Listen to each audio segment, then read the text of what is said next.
हम लोगों को दिशा निर्देश दे, उत्साहवर्धन करें हम लोगों के नेता डॉक्टर पल्लवी पटेल साहब।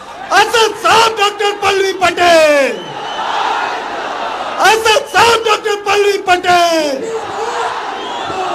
असद साहब डॉक्टर पल्लवी पटेल।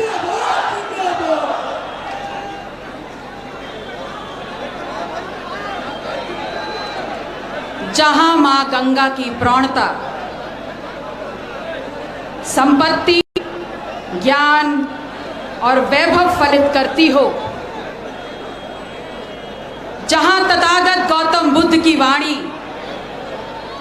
जहां कबीर की वाणी, जहां रहीम की वाणी सुनाई देती हो, ऐसी सरजमी शहर बनारस को सबसे पहले नमो बुद्धाय, अस्सलाम वालेकुम, सलाम बनारस। आज ये पीडीएम की पहली सभा है। ये पीडीएम क्या है, क्यों बनाया इसको, और कौन सी ऐसी परिस्थितियां थी कि हमको ये निर्णय लेना पड़े। आज इन तमाम बिंदुओं पे आपके बीच में बात करने आई हूं, लेकिन मैं अपनी बात शुरू करूं उससे पहले उनका नाम जरूर लूंगी जिनकी वजह से और जिनकी दी हुई पहचान से मैं आज आपके बीच में हूं। अपना दल के संस्थापक यशगाई बोधिसत्व डॉक्टर सोनेलाल पटेल जी, मैं इनके चरणों में शत शत नमन करती हूं। और इस मंच पर मुख्य अतिथि के रूप में उपस्थित AIMIM के राष्ट्रीय सदर बैरिस्टर असदुद्दीन ओवैसी साहब का स्वागत करती हूं। इस मंच पर अपना दल की राष्ट्रीय अध्यक्ष पटेल राजमाता कृष्णा पटेल जी का स्वागत करती हूं। इस मंच पर पीडीएम के घटक दल प्रगतिशील मानव समाज पार्टी के राष्ट्रीय अध्यक्ष आदरणीय प्रेमचंद बिंद जी का स्वागत करती हूं। इस मंच पर राष्ट्रवादी पार्टी के राष्ट्रीय अध्यक्ष का प्रतिनिधित्व कर रहे प्रदेश अध्यक्ष सुनील चंद पाल जी का स्वागत करती हूं। इस सम्मानित मंच का स्वागत करती हूं। आप सभी का स्वागत करती हूं। सुरक्षा में लगे सुरक्षा कर्मियों का, लोकतंत्र के सबसे मजबूत स्तंभ पत्रकार बंधुओं का, और खिड़कियों के पीछे से, इन झरोकों को पीछे से मेरी आवाज को सुन रही अपनी तमाम माताओं बहनों को सलाम करते हुए आप सभी का पुनः बारंबार स्वागत करती हूं। ये पीडीएम है क्या? अगर इसको समझना है तो सबसे पहले ये समझिए कि ये इंडिया अलायंस क्या है, ये पीडीए क्या है। क्या गलती थी हमारी? सिर्फ इतना ही तो कहा था कि अगर 3 राज्यसभा की सीट आपके पास है, आप 3 लोगों को नामित कर सकते हैं, तो पिछड़ा, दलित, मुसलमान की महिला या आम आदमी क्यों नहीं हो सकता? तो इन्होंने क्या कहा? मैंने इनसे कहा कि अगर 3 राज्यसभा की सीट है तो वो महिला क्यों नहीं हो सकती जो सड़कों पे, खेत खलिहानों में तमाम दुश्वारियां झेल करके रोज कमाती है, अपने परिवार का पालन करती है, वो महिला राज्यसभा के लिए नामित क्यों नहीं हो सकती? लेकिन इनको बात समझ में नहीं आई। मैंने इनसे कहा कि अगर राज्यसभा की 3 सीटें हैं तो उसमें कोई पिछड़ा और दलित क्यों नहीं जा सकता?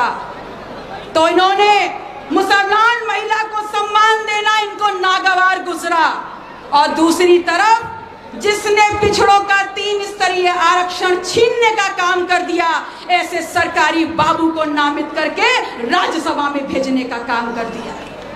ये धोखेबाज है। ना इनको महिला का सम्मान करना है, और विशेष रूप से पिछड़ी, दलित, मुसलमान का तो बिल्कुल नहीं करना है। मुसलमान का 100% वोट तो चाहिए, लेकिन मुसलमान का मां बोलने में भी इनकी जबान हकलाती है। ये है सच्चाई इनकी। और जब इनकी जबान हकला रही है तो फिर मुझे जरा ये बात बताइए कि ये क्या सोच रहे हैं और क्या समझ रहे हैं। ये सोच रहे हैं कि दूसरी तरफ आप देखिए, यहीं पर कांग्रेस के नेता राहुल गांधी आए थे, उनके साथ उस यात्रा में हम भी थे, आप सबने देखा होगा। लेकिन जब मैंने उनसे कहा कि भैया यहाँ पर किसानों की जमीन लूटी जा रही है, भैया यहाँ पर इस देश को दुनिया में यश दिलाने वाले इन बुनकरों के हाथ का हुनर छीना जा रहा है, भैया यहाँ पर जो रोजगार में यहाँ पर नहीं दिया जा रहा है, तो आपको पता है जवाब क्या मिला? जवाब आप सबने सुना। यहाँ पर लुटती हुई किसान की जमीन नहीं दिखाई दी उनको, यहाँ पर बुनकरों की भुखमरी और लुटता हुआ उनका यश और हुनर नहीं दिखाई दिया उनको, यहाँ पर लुटता हुआ नौजवानों का रोजगार नहीं दिखाई दिया उनको। अगर राहुल भैया को कुछ दिखाई दिया तो उनको चंद मुट्ठी भर लोग शराब पीने के बाद हिलते दुलते सड़कों पे नजर आ गए। ये है असलियत। और उनको ये दिखना किसानों की लुटती जमीन, बुनकरों की भुखमरी और नौजवानों के रोजगार से बहुत ज्यादा अहमियत रखने वाला और राजनीतिक अहमियत रखने वाला दिखा। क्या समझते हैं ये लोग कि आपको लूटते रहेंगे और अपने बीच में ये बातें करते रहेंगे कांग्रेस और समाजवादी पार्टी के लोग कि घेर लो, एक हो जाओ, घेर लो इन मुसलमानों को, कहीं भागने ना पाए। क्या समझ रखा है? ये मुसलमान मुर्गी है क्या कि पकड़ लोगे, काट लोगे और पका के खा जाओगे? ये है उनकी असलियत। और मैं आपसे कहने आई हूं कि मंच पर बैठे हैं असद भाई, इनको मैंने बहुत बार कहते सुना है कि भारतीय जनता पार्टी को जिताने वाले यही विपक्षी का चेहरा ओढ़ने वाले लोग हैं। वरना क्या कारण है कि जब पूरा का पूरा मुसलमान, बहुत पिछड़ा और दलित आपके साथ लगातार 2014 में, 2017 में, 2019 में और 2022 में खड़ा रहा, तो ये हार कैसे गए? इस बात का जवाब आपको ढूंढना है। और आपको पता है इस बात का जवाब क्या है? इस बात का जवाब इतिहास के पन्नों में दबा हुआ है। इतिहास की एक बहुत मशहूर घटना है, बहुत मशहूर युद्ध है, शायद आप में से बहुत से लोगों ने सुना हो, प्लासी का युद्ध। वो युद्ध जहां पर नवाब सिराजुद्दौला, जिनके पास 18,000 की पराक्रमी सैनिकों की सेना थी, वो लड़ाई लड़े बिना ही 350 सैनिकों की सेना रखने वाले ईस्ट इंडिया कंपनी से हार गए। पता है क्यों?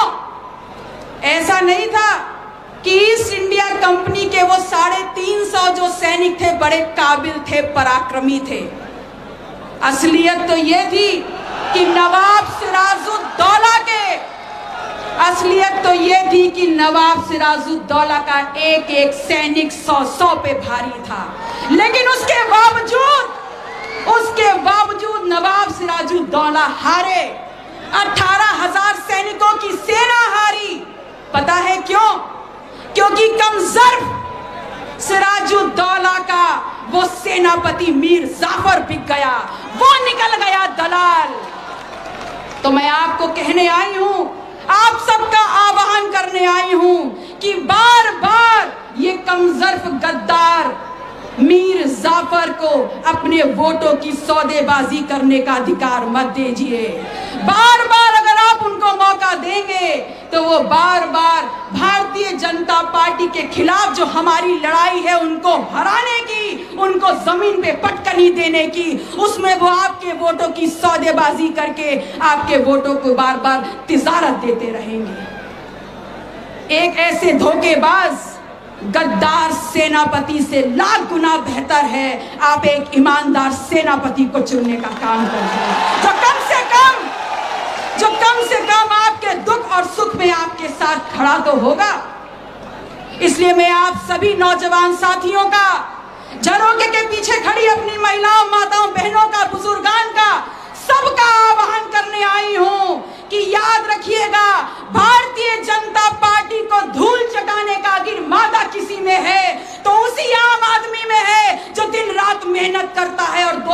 रोटी कमाता है। वो कभी नहीं कर सकता जिसके ऊपर खनन घोटाले की जांच चल रही हो। वो कभी नहीं कर सकता जिसके ऊपर आय से अधिक संपत्ति के मामले हों। वो कभी नहीं कर सकता जो भ्रष्टाचार में लिप्त हो। भारतीय जनता पार्टी भ्रष्टाचार का दलदल है और उस दलदल में घुस करके उतर करके वापस उबर करके अगर कोई आएगा तो वही आदमी आ सकता है जिसके पास ईमान हो और जिसके रगों में मेहनत का खून बहता हो। मैं आप लोगों से कहने आई हूं कि ये पीडीएम आपका है, पिछड़ा दलित मुसलमान। हम आपकी ताकत आपके साथ खड़े होकर के बढ़ाने आए हैं और आप लोगों का आह्वान करने आई हूं कि पूरी ताकत से एक बार एक साथ आ जाइए। इनको धूल चटा देंगे और इनको बताने का काम करेंगे कि जब जब इस देश का किसान मजदूर कमेरा समाज जागता है, मेहनत का समाज जागता है, तो बड़ी बड़ी सल्तनत हिल जाती है। ये बताने हम आपके बीच में आए। हम आपसे ये कहने आए हैं कि याद रखिए, ये जो लोग हैं ये बड़ी चतुराई से आपके बीच में आएंगे, आपको उल्टी सीधी बातें भी समझाएंगे, लेकिन आपको ये याद रखना है, हमको ये याद रखना है कि आपने किया क्या है। आपने 2014 में इनको मौका दिया, 2019 में इनको मौका दिया, अब 2024 में भी इनको मौका देना चाहते हैं। लेकिन मौका देने से पहले इनसे ये तो पूछ लीजिए कि 10 सालों में इन्होंने किया क्या है। क्या 10 सालों में बनारस हिंदू यूनिवर्सिटी, वो कैंपस जो अपने आप को एक मॉडल कैंपस के रूप में डेवलप किया था और जहां से निकलने वाले छात्र छात्राएं विश्व में अपनी क्षमता का लोहा मनवाते थे, आज उन लोगों की बौद्धिक क्षमता क्या विकसित हुई है। इन लोगों से पूछिए कि 10 साल में इस देश का किसान, इस देश का कमेरा जो खेत खलिहानों से फसल निकाल करके इस धरती का मान बढ़ाता था, क्या आज उसको वो सम्मान मिल पाया है। इन लोगों से पूछिए कि दुनिया भर में अपने हाथों के हुनर से इस देश को और इस धरती को यश दिलाने वाले, क्या इन बुनकरों की जिंदगी में कोई बढ़ोतरी हुई है, क्या उनकी कला में कोई इजाफा हुआ है। अगर नहीं तो फिर तीसरी बार इनको मौका क्यों। क्या हमारी जिम्मेदारी सिर्फ हमारी रोजी रोटी तक है? क्या हमारी जिम्मेदारी सिर्फ हमारी शिक्षा तक है? अगर इनको तीसरी बार मौका दिया तो याद रखिएगा, 2000 में मौका मिला तो घाट बेचे, बनारस का इतिहास बेचा, ये देश बेच रहे हैं और प्रदेश बेच रहे हैं। और हम लोग जो बनारस के रहने वाले हैं और जाति और धर्म से ऊपर उठ करके जिनकी पहचान और जिनकी जिंदगी इस गंगा मैया पर निर्भर है, आश्रित है, और जो हमें संस्कृति देती है, सभ्यता देती है और सदियों सदियों से आस्था का प्रतीक है, उसको बचाना और उस बनारस की विरासत को रखना सजोकर, ये सब भी हम बनारसियों की जिम्मेदारी है। लेकिन आज 2024 में ये याद रखिएगा कि इनको बचा कुचा बनारस का 1 इंच भी नहीं देना है और खदेड़ देना है बनारस की सीमा के बाहर इनको, और याद दिला देना है कि यह आम जनता का चुनाव है, ये आम जनता का निर्णय है। मैं आप लोगों से ये कहने आई हूं कि याद रखिएगा, ये आपके बीच में तमाम उगालते लेके आएंगे, तमाम बातें कहेंगे, लेकिन अपने बीच में आसपास देखिए, बड़े होशियार लोग हैं। ये क्या बोल रहे हैं कि हम भारतीय जनता पार्टी की बी टीम है। अगर हम भारतीय जनता पार्टी की बी टीम है तो आप लोगों से एक सवाल पूछती हूं, जब इसी बनारस में उच्च सदन में नेता पक्ष, इस देश के प्रधानमंत्री माननीय नरेंद्र मोदी जी की इसी कॉन्स्टिट्यूएंसी में जब किसानों की जमीन काशी गेट के नाम पर, वैदिक सिटी के नाम पर, ट्रांसपोर्ट नगर के नाम पर लूटी जा रही थी, तब इस धरती का वो सांसद चुप क्यों था। उसने धोखा दिया है हम सबको, और धोखा दिया है तो अब उसका फल भुगतने को भी तैयार रहे। आज चारों तरफ लूट मची हुई है और किसी भी तरफ देख लीजिए, भारतीय जनता पार्टी के राज में अगर सबसे ज्यादा शोषण किसी का हुआ है तो पिछड़ा दलित मुसलमान का हुआ है, और पिछड़ा दलित मुसलमान का हुआ है। और पिछड़ा दलित मुसलमान का शोषण करने वालों के सामने जिन्होंने विपक्षी गठबंधन बनाया और जिन्होंने बोला कि हम भारतीय जनता पार्टी को सिरे से गिराने का काम करेंगे, तो मैं उनको चुनौती देती हूं कि दुनिया भर में क्यों घूम रहे हैं। अगर भारतीय जनता पार्टी को धूल जटाना चाहते हैं तो शुरुआत बनारस से क्यों नहीं करते, कन्नौज का रुख क्यों कर लिया है। मैं आपसे कहने आई हूं कि आज आइए, चुनौती देती हूं उन विपक्षी दलों को कि यहां आइए और यहां पर चुनौती स्वीकार करिए। इसी मंच से मेरे सभी सम्मानित सदस्य यहां बैठे हुए हैं, उनके सामने घोषणा कर रही हूं कि अगर हिम्मत है और यहां लड़ने आएंगे तो पीडीएम बिना शर्त उनका सहयोग करेगा, समर्थन में उतर जाएगा। लेकिन हिम्मत हो तब ना। अगर हिम्मत होती तो वो व्यक्ति जो 10 साल से बनारस को लूट रहा है, जो आज भारतीय जनता पार्टी का यहाँ प्रत्याशी है, उसके सामने खुद उभरते, ना कि भारतीय जनता पार्टी के पुराने कार्यकर्ता को उठा करके हम सबको ठगने का काम कर देते। अरे चुल्लू भर पानी में मर जाना चाहिए ऐसे लोगों को, जो लोगों की भावनाओं के साथ खिलवाड़ कर रहे हैं। और मैं उनसे कहने आई हूं कि जिस दिन ये समाज जाग गया, मान लीजिए आप सबका खेल खत्म। और अब मौका है कि आपके साथ असद साहब खड़े हैं, आशीर्वाद देने के लिए पटेल राजमाता खड़ी है, हमारा सहयोग और ताकत बढ़ाने के लिए माननीय बिंद जी और बाबूराम पाल जी खड़े हैं। बस थोड़ा सा उत्साह लगा लीजिए, थोड़ी सी शक्ति लगा लीजिए और इस बार बेड़ा पार कर दीजिए।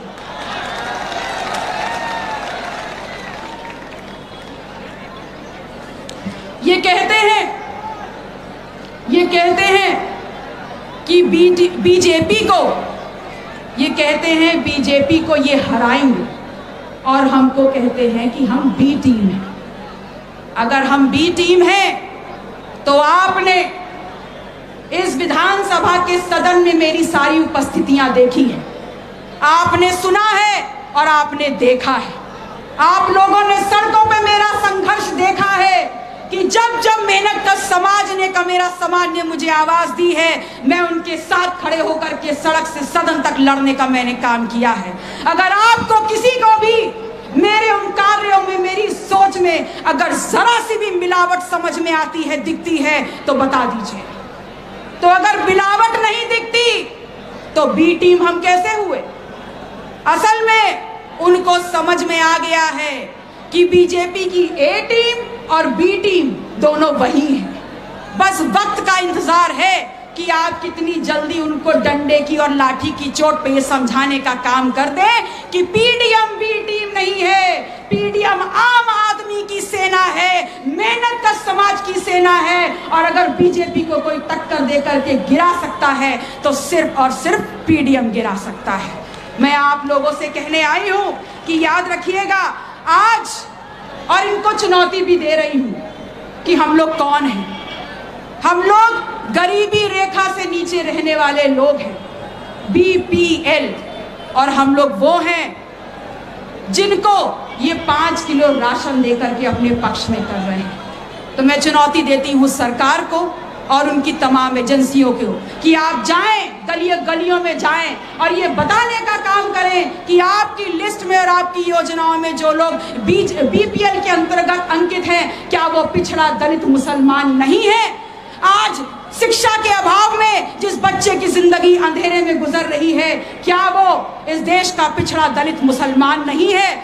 जिसको दवाई के अभाव में जिसकी जान जा रही है जिस बच्चे की, क्या वो पिछड़ा दलित मुसलमान नहीं है? वो नौजवान जो डिग्री लेकर के बेरोजगार होकर के सड़कों पे घूम रहा है और उसकी जवानी और जिंदगी बेपनाह घूम रही है, क्या वो पिछड़ा दलित मुसलमान नहीं है? किसी भी झरोके से देखिए, किसी भी कोने से देखिए, जहां भी नजर डालेंगे सबसे ज्यादा शोषण अगर किसी का हुआ है तो पिछड़ा दलित मुसलमान का हुआ है। इसलिए आप लोग का आह्वान करने आई हूं कि निकल पड़िए अपने घरों से और बिल्कुल भी षड्यंत्र के चक्कर में मत पड़िएगा। इस बार पूरी ताकत लगा दीजिए पीडीएम के लिए और उनको समझाने में कि हम समझ गए हैं कि इस बार हमारी लड़ाई किसी को हराने जिताने की नहीं है, हमारी लड़ाई अपने आप को जिताने की है, अपने समाज अपने कौम को जिताने की है, हमारे बाल बच्चों की है और इस बात की है कि कल अपनी पीढ़ियों के सामने हम ये उदाहरण रख सकें कि बच्चों हम लड़े, हम खड़े हुए, हमने मुकाबला किया और इनको गिरा करके हम विजयी हुए। इस साथ के साथ, इस ताकत के साथ हमको आगे बढ़ना है। कैसे होता है ये कि 2022 में ये पिछड़ा दलित मुसलमान घंटों लाइन में लग करके इनको वोट दिया और उसके बाद नतीजा क्या निकला? मैं सिराथू से चुनाव लड़ी और मैंने वहां पर आताताई भ्रष्टाचारी जो उप मुख्यमंत्री है इस प्रदेश का केशव मौर्य को पटकनी देने का काम किया। तो जब मैं वहां पर जीत गई तो पूरे प्रदेश में ये पिछड़ा दलित मुसलमान कैसे हारा?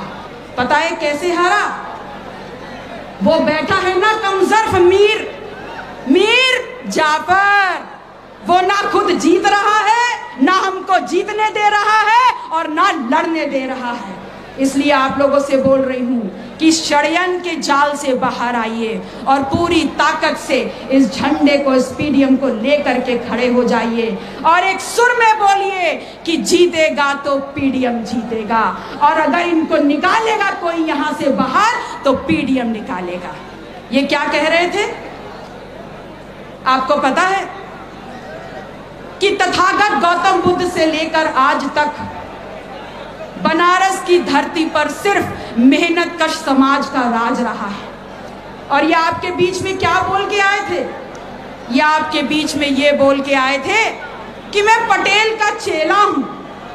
तो अगर पटेल के चेले हो तो इस बात का जवाब दो कि जब पटेलों की जमीन तुम्हारा ही शासन, तुम्हारी ही सरकार खींचने का काम कर रही थी, लूटने का काम कर रही थी, तब तुम कहां थे?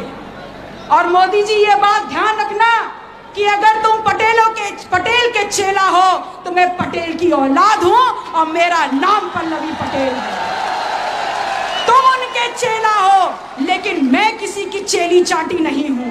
मैं सवाल पूछूंगी और तुम्हें जवाब देना होगा। जवाब दो इस बात का कि बुनकर का भविष्य कहां है, जवाब दो इस बात का कि मेरे नौजवान साथियों का रोजगार कहां है, जवाब दो इस बात का कि इस देश के, इस प्रदेश के किसान का हिस्सा कहां है। आपको जवाब देना हो इस बात का। और आप क्या कह रहे हैं? क्या आप इस जिम्मेदारी से भाग सकते हैं? क्या आप जी चुरा सकते हैं, मन चुरा सकते हैं? इस बात का जवाब नहीं देंगे कि आपके शासनकाल में दलित के सिर से पेशाब कर दी जाती है। क्या आप इस बात की जिम्मेदारी से भाग सकते हैं कि आपके शासन में जहां जहां भी आपका शासन है, चाहे राजस्थान हो, चाहे मध्य प्रदेश हो, चाहे उत्तर प्रदेश हो, सबसे ज्यादा सरकारी सिक्योरिटी में अगर किसी को टॉर्चर किया गया है सरकारी महकमे के द्वारा तो वह पिछड़ा दलित मुसलमान है।